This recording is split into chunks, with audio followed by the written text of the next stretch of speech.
Selgub, et eurooplastel võis tõelisest õnnest puudu olla vaid Kia Seltos, mis on globaalselt enim müüdud Kia mudel teisel kohal Sportitsi järel ja nüüd on ta lõpuks suunatud avastama ka Euroopa turgu.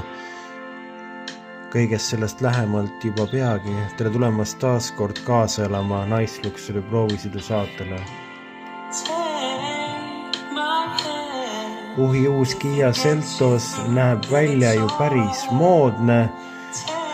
Tema esiosa disainis on need väga kummalised kujuga tuled, mis osaliselt on peidetud iluvõre sisse. Pagan küll, need tuled kõik näevad nii koledad välja, et parema meelega vaataks 10-pealisele poamaole otsa, kui seda jõledat autot ja neid jõledaid tulesid. Ei, ma ei suuda. Igal juhul, kui jätta tema kohutav disain kõrvale ja mina ei saa absoluutselt aru, kuidas temast peaks saama tohutu suur müügid, kuidas ta nii palju üldse saab müüa, kui ta nii jõle välja näeb, väidetavalt on ta sama suur kui Kia Niro ja ta ei asenda Kia Nirot, nii et kõik võivad kergendanult hingata, Kia Niro jääb ka alles ja Sportits jääb ka alles, nii et valikuvõimalus on 3 väga kummalise mereelukat meenutava auto vahel. Igatahes on tal olemas 536 liitrit pagasiruumi mahtu, tagaistujatel on jala- ja pearuumi oma klassis üks kõige rohkem, samamoodi nagu ka pagasimahtu ja tagumisistmeid on võimalik ka reguleerida ette ja tahapoole ja valuvälgi on tal 16–19 tollini.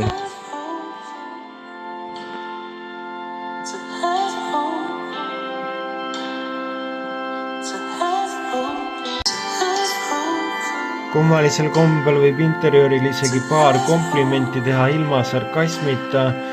Istmed on seal päris ilusad, suur 12,3 tolline paneel on ühendatud teise sama suure paneeliga. Rool jääb nende taha küll natukene varju, kuid õnneks on kliimapaneel eraldi seal, olemas 360-kraadine kaamera ja isegi juhtnuppe täiesti olulisel määral. Ja materjalid on siiski kehvemapoolsed, jäädes isegi alla Kia Sportitsile endale.